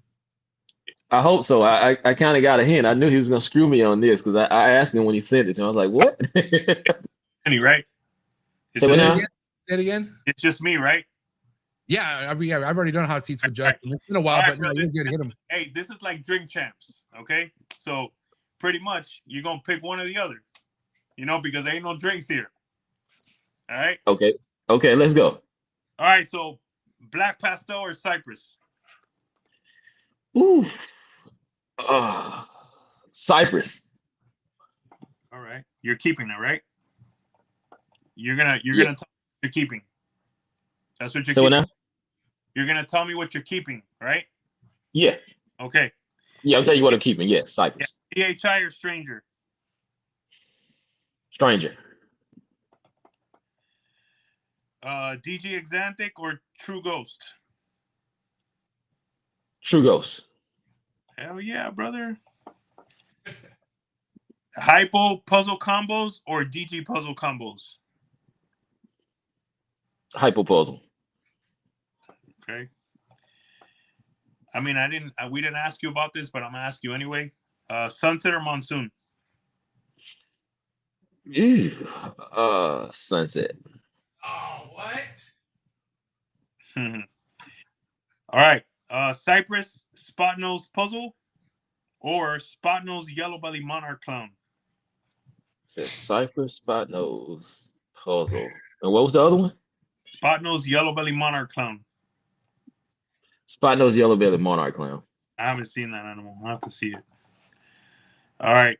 Black pastel yellow belly spot nose Wookie hypo clown or black pastel hypo DG dark knight? What was the first one? Black pastel yellow belly spot nose Wookie hypo clown. Yeah, I'll take the first one with Wookie hypo clown. Okay, that's not a surprise. I know you love Wookie, bro. All right.